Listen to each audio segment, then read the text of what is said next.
been like to have David Torn involved in this record? It's been an incredible pleasure and such a great experience. I mean, I've been following David since probably 20 or 30 years. I saw him play with Jan Gabrek live in Zurich, and that was the first time I saw someone use extended delay time, and it was like a total eye opener or ear opener, if you will. And that has influenced me since then. I got into looping myself, and David was always a pioneer in looping. And so it's been great playing with him because, let's say, Sonar is very confined and very composed music. I mean, there are elements of improvisation, but the important part is kind of the compositions. And now we have David with all his background that he's carrying from experience with thousands of musicians and projects that he's been working with. And he's bringing all this into the studio, and you can hear it. It's just, there's such a subtleness and emotionality that he brings. For me, it's been like we've been growing a beast with Sonar, but that it's been in a cage. And David has now come and has opened the cage, and the beast is coming out. And it's beautiful. It's just amazing. To work with David as a person has been an absolute pleasure. He's a great sense of humor, and still he is very dedicated to get the project done. So he has a very, very good approach to bring out the best in everyone involved, to make them feel respected as persons, to be taken serious, and having a good time at the same time. So it's been an absolute pleasure. Is there something uniquely Swiss about Sonar? Definitely. Actually, a lot of things are Swiss about Sonar. First of all, it's a Swiss band. Then I think there are some characteristics about Swiss mentality, or there are some qualities to Swiss or Switzerland, which is precision work, for example. Swiss are known traditionally for making watches, and that has something to do with a lot of precision, but it has also to do with relationships between numbers. When you make the cogwheels in a watch, they have certain relationships, and that is a very strong element in our music. So I think that is something particularly Swiss about our band. The other thing is we're very small, mobile. We do not require a lot of equipment to create our sound, and there's some understatement kind of embedded in this, which I feel is also a very Swiss trait. So I think you can find a few Swiss elements in our music, yeah. Explain what the tritone tuning is and what it enables you to uniquely do. The tritone tuning is something that Stefan developed to be able to play a particular piece that was otherwise unplayable. And he discovered that when he tuned the guitar in tritones, which means that we have the lowest string is a major third under the normal tuning of an electric guitar or an acoustic guitar. And then we have a tritone step, which is 3 whole tones. And then when you jump another 3 whole tones, you come to the original note, but an octave higher. So you get 3 strings that are tuned to the same. And then you have the tritone interval 3 times. So we have basically just 2 notes instead of 5 that you usually have on a guitar. And it enables us, particularly the harmonics that we play are particularly interesting in this tuning. So it sounds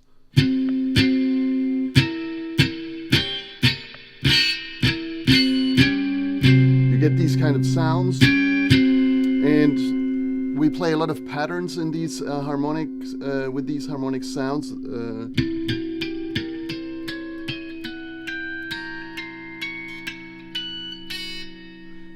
So that's one of the things you can do. Another one is our power chord.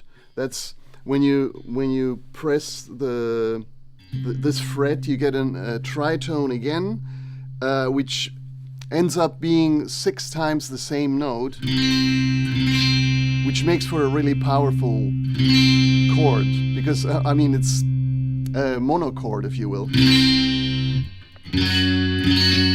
get 6 times the same notes in different octave layers, of course, but still it's always the same note, and yeah, that gives a really powerful sound.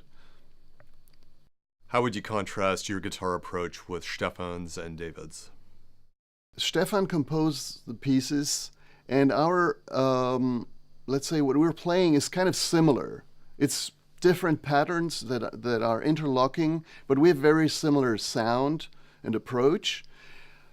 But David is like the foreign part that usually is not part of sonar, and he has a very different approach, and he's much freer. He's not, his guitar is not tuned as ours are, and he's using all his background and all his experience in this hundreds and thousands of projects that he's been working in, and brings all that experience into a very strictly defined and very strict environment of what sonar comprises.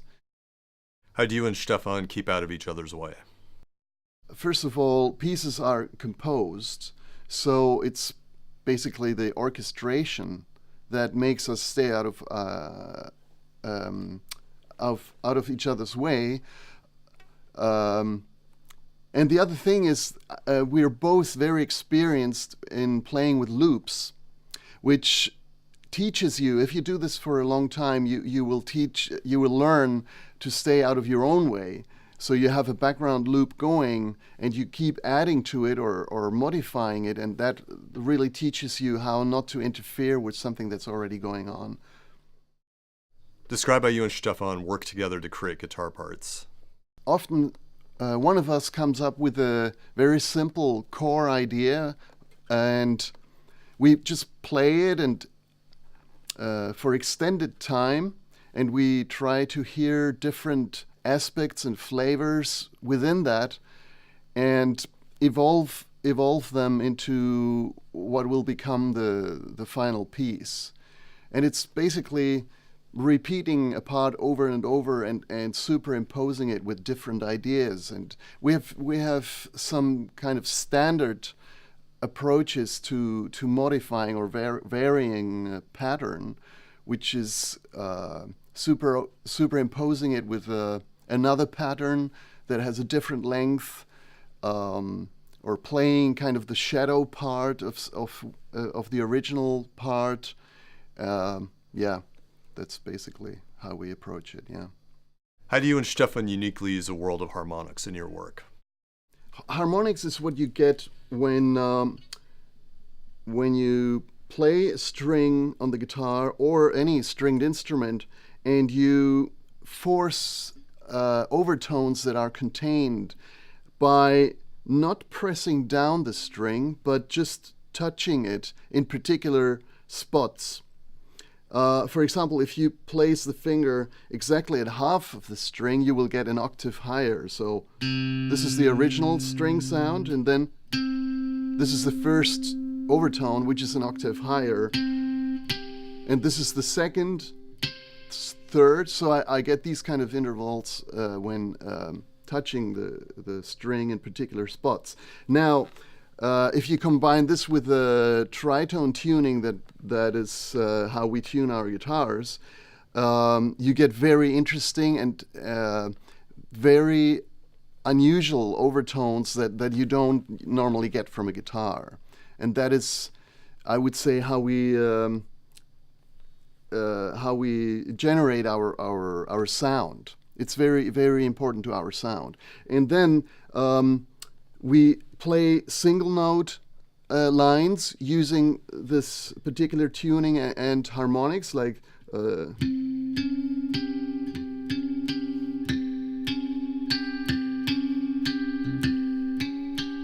for example. Or we use kind of in a chordal way, if you will, which on a normal guitar wouldn't necessarily sound interesting. The only effect you and Stefan use is reverb. Tell me about the overall effects philosophy in the band. Both Stefan and I have been exploring playing with lots of effects, lots of different effects, and we noticed that a lot of attention goes into configuring those effects and all the devices, and it kind of takes you away from the physical experience of working with the instrument.